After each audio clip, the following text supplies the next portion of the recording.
안녕하세요. 저희는 첫 번째 대단원에서 다루는 마지막 제국 로마에 대해서 공부하고 있습니다. 자, 선생님이 세계사를 공부를 할 때 지도를 좀 가까이 하면서 공부를 하라고 얘기를 했는데요. 자, 우리가 공부했던 역사가 펼쳐졌던 지역이 어디인지 한번 지도를 보면서 확인을 해볼 거고요. 좀 총체적인 복습을 하면서 이제 다음 진도를 나가도록 하겠습니다. 자, 일단 저희가 서아시아의 역사를 공부한 바 있습니다. 자, 메소포타미아 문명을 시작으로 페르시아, 파르티아 등의 나라가 등장을 했었죠. 자, 이 서아시아 지역이 위치한 곳이 어딘지 한번 지도를 보면서 찾아보도록 합시다. 자, 이 서아시아 지역을 A라고 표시를 한다면 자, 이 지도의 A는 어딘가요? 이 지역이 되겠죠. 그죠? 이 지역에서 문명이 시작됐고 페르시아와 파르티아 등의 국가가 나타나면서 중개무역으로 번영을 이루었던 지역입니다. 자, 그리고 우리가 등교를 했을 때 폴리스에 대해서 공부를 했어요. 폴리스. 자, 이 폴리스가 위치한 곳이 이 그리스 반도입니다. 자, 이 그리스 반도를 B로 표시를 해보면 자, 이 그리스 반도는 지도에 이곳에 위치해 있죠. 그죠? 이 그리스 반도 지역에 크고 작은 폴리스들이 나타났고 여기서 가장 강했던 두 폴리스가 아테네와 스파르타가 있었죠. 그리고 이 그리스 반도에 있는 폴리스들과 여기 페르시아가 전쟁을 치렀습니다. 그리스 페르시아 전쟁이었죠. 자, 마지막으로 우리가 공부하고 있는 로마 제국이 위치한 곳이 이 이탈리아 반도입니다. 자, 이탈리아 반도는 그리스 반도의 왼쪽에 있는 지역입니다. 자, 장화처럼 보이는 여기 보이시죠? 자, 장화처럼 보이는 이 반도가 이탈리아 반도입니다. 자, 이 이탈리아 반도에서 로마가 작은 도시국가로 출발을 했고요. 이탈리아 반도를 통일한 뒤 지중해 전역을 장악을 하게 되면서 대제국으로 성장을 하게 됐죠. 그래서 여러분이 지난 시간 로마 제국의 영토가 끊임없이 확장되는 장면에 대해서 공부를 했을 겁니다. 자, 나중에 대제국이 되는 로마는 처음에 이 장화같이 생겼던 이탈리아 반도에서 작은 도시국가로 시작을 했습니다. 약 기원전 8세기 정도에 성립이 됐던 도시국가였죠. 이 초반기의 로마의 특징은 왕이 있었던 왕정제 국가라는 것입니다. 하지만 로마가 기원전 6세기 말에 이르렀을 때 귀족들이 왕을 몰아내게 되죠. 그래서 기원전 6세기 말 왕이 없는 공화정체로 로마의 정치체제가 바뀝니다. 그리고 이때 공화정체를 주도했던 것은 원로원을 바탕으로 한 귀족들이었습니다. 귀족들이 이 로마의 공화정을 이끌었죠. 하지만 로마가 점점 성장하고 영토가 확장되면서 그 역할에 이바지했던 평민들의 목소리가 점점 높아지게 됩니다. 평민들 역시 귀족처럼 정치에 참여할 수 있는 권리를 달라는 거죠. 그래서 점차 로마에는 평민들의 정치 참여가 늘어나게 됩니다. 이 과정에서 나타난 평민을 대변하는 직위가 바로 호민관이라는 직위였죠. 이와 같이 로마의 정치에 참여하는 주체를 귀족에서 평민으로 확대시켜 나가고 있을 때 로마는 영토 역시 점점 확장시켜 나갑니다. 자, 처음에 로마는 이 이탈리아 반도를 통일을 했어요. 자, 그 이후 이탈리아 반도를 통일한 이후에는 경쟁국이었던 카르타고와 지중해 지배권을 두고 치열한 전쟁을 하게 되죠. 약 한 세기에 걸쳐서 나타난 포에니 전쟁이었습니다. 그리고 이 포에니 전쟁에서 로마가 결국에 승리를 거두게 됐어요. 그래서 기원전 1세기가 되면 로마의 영토가 이탈리아 반도를 넘어서 유럽 전역으로 확대가 됩니다. 지금 이 지도 보이시면 이 주황색 부분이 기원전 1세기 무렵의 로마의 영토에 해당하는 부분이에요. 자, 이 과정에서 원래 폴리스가 있었던 그리스 반도 역시 로마의 영토권 안으로 들어오게 됩니다. 이렇게 로마의 영토가 굉장히 넓어졌지만 농사지을 땅이 모두에게 골고루 돌아가지 않습니다. 몇몇 귀족들을 중심으로 특정 소수의 사람에게만 이 엄청난 땅이 부여되게 돼요. 그래서 그 사람들은 대농장을 가지고 사온 노예들을 이용해서 농장을 경영을 하게 되죠. 그렇기 때문에 일반 평민들은 자신이 소유하는 농지를 잃게 되고 도리어 몰락을 하고 맙니다.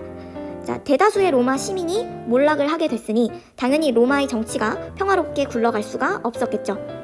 자, 이렇게 로마가 기원전 1세기에 들어서 쇠락의 길을 걷고 있을 때 이를 타개하기 위한 인물이 등장을 합니다. 자, 훗날 아우구스투스라는 칭호를 받는 옥타비아누스입니다. 자, 이 아우구스투스는 집정관, 호민관이라는 최고 직위를 모두 겸하는 인물입니다. 실제로 정치적, 군사적 실권을 모두 거머쥐고 로마를 다시 번영시키기 위해 개혁을 합니다. 자, 이 옥타비아누스가 아우구스투스라는 칭호를 받은 기원전 27년을 기준으로 로마의 정치제도는 공화정에서 제정으로 바뀌었다고 이야기합니다. 자, 이제 황제가 이끄는 나라가 됐다는 거죠. 자, 사실 이 옥타비아누스는 본인을 황제라고 공식적으로 자칭한 적은 없습니다. 오히려 프린캡스 제1의 시민이라고 스스로를 불렀죠. 하지만 실제로는 황제에 버금가는 권력을 실제로 가지고 있었고, 이후에 로마 황제들이 공식적으로 나와서 나라를 이끌어갔기 때문에 이제 로마가 제정 시대에 접어들었다라고 이야기를 하는 것입니다. 자, 그러니까 여러분은 로마가 정치 체제를 3번 바꾼 것으로 이해를 하시면 되겠죠. 처음엔 왕정, 그 다음은 공화정, 마지막이 제정입니다. 로마의 황제의 시대가 열린 이후 약 200년간 로마는 다시 번영합니다. 팍스 로마나라고도 불리는 로마의 평화 시대입니다. 자, 이때 로마는 다시 영토를 확장하기 시작하고요. 경제적으로도 부유해집니다. 자, 왼쪽 지도를 보시면, 자, 노란 부분까지 보이시죠? 이 부분이 로마의 제정시대 때 확장된 영토입니다. 위로는 영국까지도 정복한 것을 확인할 수가 있죠. 역사를 공부하다 보면 어떤 나라든 한 200년 정도는 평화와 번영의 시대를 누리다가 그 시기가 좀 지나고 나면 슬슬 쇠락하는 모습을 보입니다. 자, 로마의 평화 시대 이후 2세기 말부터 로마는 또 슬슬 휘청거리기 시작합니다. 자, 공화 정체의 로마에서도 비슷한 일이 있었죠, 그죠? 로마가 이탈리아 반도를 통일하고 포에니 전쟁 등을 겪으면서 점차 부유해지고 강국이 되어간 이후 기원전 1세기에 접어들면 사회 모순이 나타나고 로마의 혼란이 굉장히 가중되었다고 했어요. 마찬가지로 제정기 로마 때도 2세기 말 이후 로마에게는 쇠락의 시기가 다가오게 되고요. 3세기의 위기라고도 불리는 로마 제정기의 혼란의 시대가 나타납니다. 자, 이제 오늘 새로 배울 부분이죠. 로마가 2세기 말부터 어떤 혼란이 나타났는지, 그리고 이를 극복하기 위해 노력했던 황제들은 누구고 그들이 각각 어떤 정책을 사용했는지를 공부할 겁니다. 자, 그렇다면 3세기의 위기에 로마는 어떤 상황에 처해져 있었을까요? 자, 대외적으로는 서아시아 지역의 신흥 강자 사사낭조 페르시아의 위협을 받습니다. 자, 원래 이 오른쪽 지도를 보실게요. 이 서아시아 지역에는 오랜 시간 파르티아가 있었는데요. 이 파르티아를 무너뜨리고 이 서아시아 제국에서 성립된 나라가 사사낭조 페르시아였죠. 이 페르시아가 로마의 동방 국경선을 계속 위협을 하는 겁니다. 대외적으로 불안한 상황인 거죠. 대내적으로 나라 안으로도 문제가 나타나고 있었는데요. 3세기 초중엽 군인 황제의 시대가 나타납니다. 자, 오른쪽 교과서 본문에 군인 황제 시대에 대한 설명이 나타나 있습니다. 자, 군인 황제 시대란 군대의 정치 개입으로 황제가 자주 교체됐던 시대를 의미한다고 설명돼 있어요. 자, 나라를 지키고 보호해야 할 장군들이, 군인들이 도리어 황제의 권력을 탐내고 기존의 황제를 암살시키고 본인이 그 황제의 재위에 오르는 일이 반복돼서 나타납니다. 자, 이 군인 황제 시대의 경우에는 235년에서 284년, 약 50년 동안 나타나게 되는데요. 이 50년 동안 무려 18명의 황제가 교체가 됐습니다. 공동통치자까지 포함을 하면 거의 26명의 황제가 이때 죽고 바뀌고 계속 이런 상황이 반복됐다는 거예요. 자, 이 로마는 제정의 국가잖아요. 황제가 권력의 핵심이고 가장 근간이 됐던 체제를 취하고 있었는데, 이 황제가 계속해서 목숨을 위협받고 교체가 됐다는 것은 그만큼 로마의 상황이, 국내적인 상황이 굉장히 안 좋다는 것을 의미를 하는 거죠. 정치적인 불안이 계속 나타나고 있다는 것을 의미하는 시대입니다. 그러니까 이 시기 로마는 대외적으로는 이웃 나라인 사사낭조 페르시아의 위협을 받고 있었고요. 대내적으로는 나라 안으로는 황제가 계속 암살당하고 교체되는 정치적 혼란의 시기를 겪고 있었습니다. 자, 이러한 정치적 혼란은 언제 끝이 나느냐? 3세기 말의 디오클레티아누스 즉위 이후 이 군인 황제 시대가 끝이 납니다. 자, 이름이 조금 어렵죠? 자, 써볼게요. 디오클레티아누스입니다. 자, 이 디오클레티아누스 황제 역시 전임 황제가 암살이 됐어요. 그러니까 이러한 악순환을 본인이 직접 끊지 않으면 언젠가 본인도 암살을 당할 수 있는 위험성이 있다는 것을 누구보다도 잘 아는 황제라는 거죠. 디오클레티아누스는 이러한 현상이 계속 일어나는 것이 로마의 황제의 권력이 로마 제국 곳곳에 미치지 못했기 때문이라고 보았습니다. 자, 로마의 황제는 제국의 속사정을 다 알고 있어야 되고 감시도 철저히 해야 되는데, 이제 그것을 잘 하지 못하니까 로마의 황제의 눈이 미치지 않는 사각지대에서 로마의 군대가 커지고 이걸 이끄는 장군이 다시 로마의 황제에게 칼을 겨누는 상황이 나타난다는 거죠. 자, 이러한 상황을 끊기 위해서는 다시 예전처럼 로마의 황제가 확실히 자신의 영역을 제대로 통치를 가능하게 해야 합니다. 그런데 이게 쉽지가 않아요. 왜냐하면 로마의 영토가 굉장히 넓었기 때문이에요. 자, 아래로는 북부 아프리카를 점령을 하고 있고요. 거의 유럽 전역에 뻗친 영토를 가지고 있죠, 이 로마가. 그러니까 황제가 너무 넓은 지역을 전체적으로 통치하려다 곳곳에 구멍이 나는 것보다는 황제가 자신이 감당할 수 있는 지역을 확실히 정해서 그 지역을 중심으로 통치를 하는 것이 낫다는 거죠. 그럼 나머지 지역은 어떻게 해야 될까요? 자, 나머지 지역은 나눠서 믿을 만한 사람에게 주는 겁니다. 자, 그리고 그들이 자신이 분할받은 지역을 확실하게 통치를 하면 로마 제국을 전체적으로 효율적으로 운영하기에는 더 낫다는 판단을 하게 된 것입니다. 그래서 디오클레티아누스는 로마 제국을 4개로 분할하여 통치를 하기로 합니다. 그래서 이 4가지 영역 중에서 자신을 포함한 2명의 황제가 2지역을 통치하고 나머지 2지역은 각각의 부황제가 통치를 하는 시스템을 이 디오클레티아누스가 만들게 되는 것입니다. 그런데 우리는 짐작을 할 수가 있죠. 처음에는 이 분할 통치가 효율적으로 굴러갔겠지만 시간이 지나면 이 제국을 분할받았던 황제 혹은 부황제가 욕심을 낼 거예요. 그래서 결국에는 권력 다툼이 일어날 수밖에 없겠죠. 자, 또 로마의 재부흥을 위해 노력한 황제가 있었으니 4세기 초에 등장한 콘스탄티누스 황제입니다. 콘스탄티누스 황제가 한 2가지 일을 보겠습니다. 첫 번째는 크리스트교를 공인합니다. 공식적으로 인정했다는 뜻입니다. 자, 크리스트교가 1세기에 성립되고 점차 이 종교를 믿는 사람들이 늘어나고 있었는데 로마 황제는 이 크리스트교를 인정하지 않고 크리스트교 신자를 도리어 박해했습니다. 크리스트교를 믿는다는 이유로 대규모로 사형을 내리는 경우도 많았어요. 그럼에도 불구하고 예수의 믿음에 따르는 크리스트교 신자들이 로마 내에서 계속 늘어나고 있는 상황이었습니다. 그러니까 종교를 자유롭게 믿고 싶은 사람들과 그리고 이를 막으려는 정부 간의 갈등을 계속 지속시키기보다는 차라리 크리스트교를 공식적으로 인정하고 도리어 이 종교를 통해서 제국을 결속시키는 것이 더 낫다는 판단을 한 겁니다. 그래서 콘스탄티누스 때 더 이상 종교 박해 없이 크리스트교를 인정하게 됩니다. 자, 2번째로 콘스탄티누스 황제가 한 일이 있는데요. 자, 오랫동안 수도였던 로마를 벗어나서 이제 수도를 동방의 콘스탄티노폴리스로 옮기게 됩니다. 자, 원래 이탈리아 반도에 있었던 수도를 동방으로 옮겼다는 거죠. 동방의 비잔티움으로 옮기게 됩니다. 자, 아까 콘스탄티노폴리스였던 것 같은데 고민을 하신다면 자, 원래 비잔티움인데 수도를 옮긴 후 콘스탄티누스 황제의 도시라는 이름으로 수도의 이름을 콘스탄티노폴리스로 바꾸게 된 것이에요. 자, 이곳으로 수도를 옮긴 것은 이 비잔티움이 동방 무역을 하기에 굉장히 좋은 지역이었기 때문이에요. 뿐만 아니라 지중해와 흑해를 잇는 길목이었기 때문에 지리적으로도 굉장히 중요한 것이었죠. 자, 로마의 경우에는 1000년이 넘는 시간 동안 수도가 이곳이었어요. 그렇기 때문에 뭔가 황제가 개혁을 하고 싶어도 수도 로마를 중심으로 한 체제가 너무 굳건하기 때문에 새로운 변화를 꾀하는 것이 쉽지가 않았습니다. 그래서 아예 수도를 동방으로 새로 바꾸고 새로 개혁을 시도를 하려고 했던 것이 콘스탄티누스의 의지였던 것이죠. 콘스탄티누스의 2가지 업적이었습니다. 자, 콘스탄티누스 때 로마는 다시 잠깐 반짝이지만 로마 제국은 쇠락의 수순을 벗어나지 못하고 395년에 결국 동과 서로 분열되고 맙니다. 테오도시우스 황제가 자신의 2 아들에게 제국을 양분해서 나눠준 이후 자, 로마는 동로마와 서로마로 나뉘게 되고요. 서로마의 경우에는 476년에 이민족의 침입을 받아서 완전히 멸망을 하게 되죠. 자, 동로마는 나중에는 비잔티움 제국이라는 이름으로 더 오랫동안 명맥을 유지하게 됩니다. 교과서 46쪽에는 로마의 문화가 나와 있는데요. 이전에 그리스의 문화를 인간중심적이고 합리적인 문화로 소개를 했다면 로마의 문화는 실용적인 문화로 소개할 수 있습니다. 실용적이라는 것은 실제로 쓰기에 알맞게 편리하다는 거죠. 그래서 로마인들은 그들이 많이 사용하는 법률, 건축, 도로 등을 쓰기에 편리하고 용이하게 많이 발전시켰다는 특징이 있습니다. 로마의 실용적인 문화들을 보여주는 대표적인 사례들입니다. 자, 먼저 로마의 도로 아피우스 가도를 보겠습니다.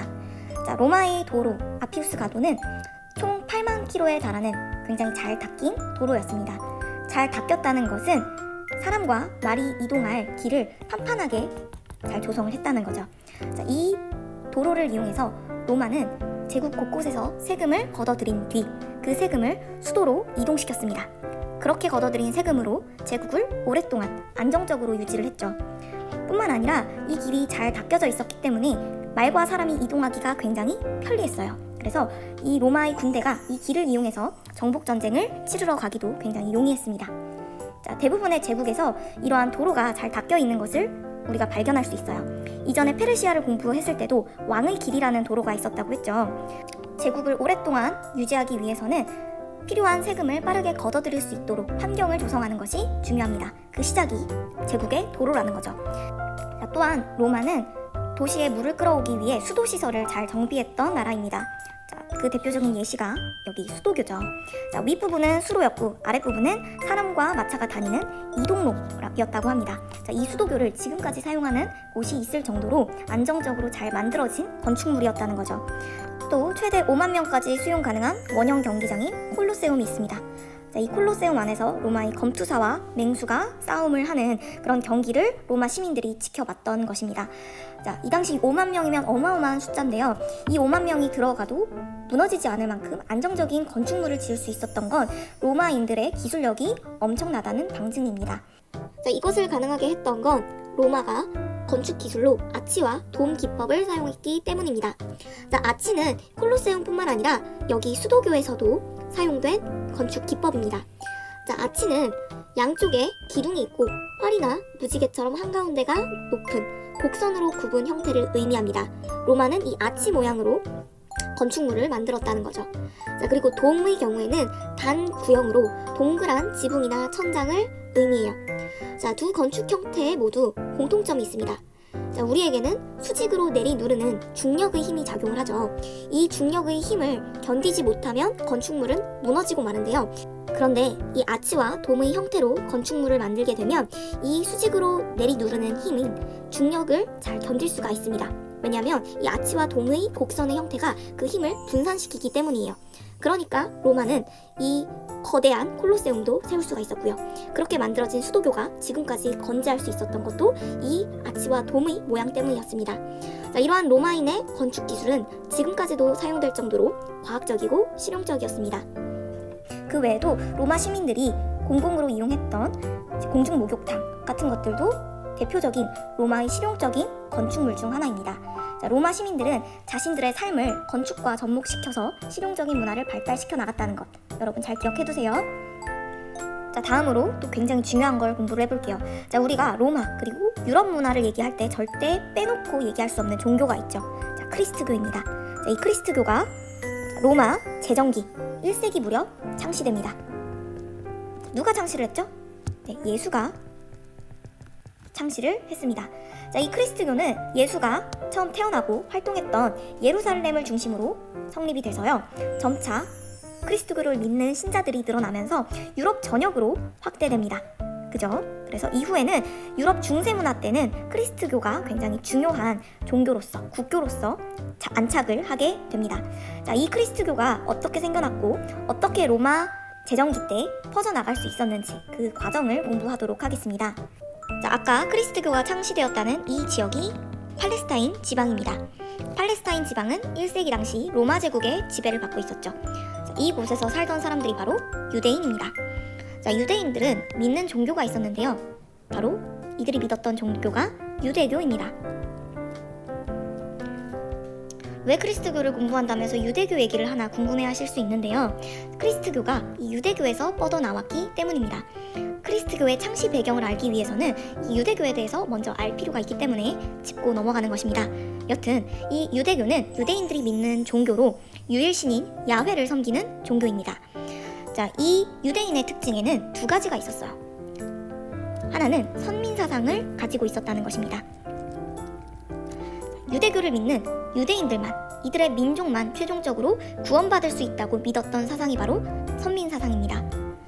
또한 이 유대인들의 특징은 율법을 믿었다는 것입니다. 율법은 과거 유대인들에게 전해진 법을 의미하는데요. 결국 유대인들은 율법을 철저하게 지키면서 야훼를 믿는 종교 생활을 하다 보면 언젠가는 이들은 구원받을 수 있다는 믿음을 하며 살았던 것입니다. 그때 이를 비판한 사람이 나타납니다. 바로 예수였어요. 왜 유대인만 구원받을 수 있다는 건가? 하느님을 믿고 성실하게 살면 어떤 민족이든 구원받을 수 있다. 선민사상을 비판했고요. 율법의 정신이 중요하지 율법의 글자 한 글자 한 글자가 중요한 게 아니다. 그런데 왜 지금 유대교 지도자들은 이 율법의 글자 하나씩만 따지고 있느냐? 율법의 정신을 우리는 지켜야 된다. 이 율법 역시 비판합니다. 그러니까 이 유대교를 이끄는 유대교의 지도자들은 이 예수가 굉장히 눈엣가시 같았겠죠. 이와 같이 예수는 유대교의 틀을 하나하나씩 깨고 다른 길을 간 것입니다. 하느님을 사랑하고 그의 사랑을 실천하면 누구든 어떤 민족이든 구원받을 수 있다고 하는 믿음이 예수를 통해서 생겨난 것입니다. 그리고 이 믿음을 따르는 사람이 점점 늘어나면서 그리스도교가 성립한 거죠. 그러니까 이 그리스도교는 이제 유대교와 다른 길을 간 종교라고 보시면 됩니다. 자, 본문에도 나와 있죠. 자, 이렇게 나와 있습니다. 예수는 민족과 신분을 초월한 신의 사랑과 평등을 설교했다. 자, 신은 유대인만 사랑하는 것이 아니라 모두를 사랑한다.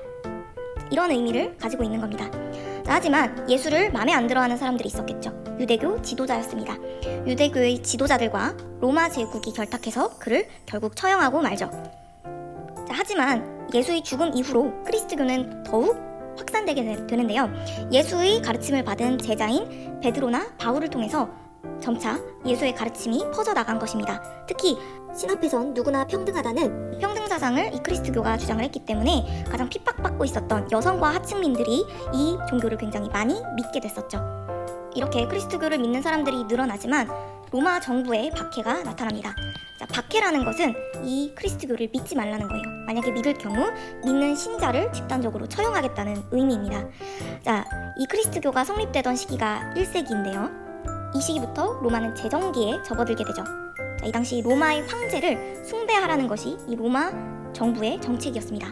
하지만 그리스도교는 유대교와 마찬가지로 유일신 하느님 한 명을 섬기는 특징을 가지고 있습니다.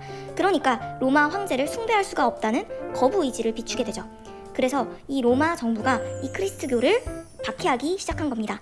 이 박해는 굉장히 오랜 시간 이어지게 되고요. 우리 전에 공부했던 디오클레티아누스 역시 대규모의 천주교 신자 박해를 했던 황제 중에 한 명입니다. 자, 그럼에도 불구하고 그리스도교 신자들은 카타콤이라고 하는 지하에서 하느님을 섬기는 기도들을 드리면서 계속해서 종교 생활을 이어나가게 됩니다. 이 상황이 계속 이어지게 되자 결국에는 로마도 이 그리스도교를 인정하게 돼요. 언제까지고 사람들을 대규모로 박해하고 죽일 수가 없잖아요. 그죠? 그래서 결국에 313년에 콘스탄티누스 황제가, 기억나시죠? 이 그리스도교를 인정을 하게 됩니다. 바로 밀라노 칙령을 내려서 이 그리스도교를 공식적으로 로마 정부 차원에서 인정을 했다는 뜻이에요. 그리고 약 80년 후 테오도시우스 황제 때 아예 로마 제국의 공식적인 종교로 채택을 하죠. 이 두 가지 정책으로 알 수 있는 건 이제 로마 황제가 어마어마하게 많은 그리스도교 신자들을 박해하는 과정에서 제국 내 분열과 갈등을 만드느니 차라리 이 종교로 제국을 결속시키겠다는 판단을 했다는 것입니다.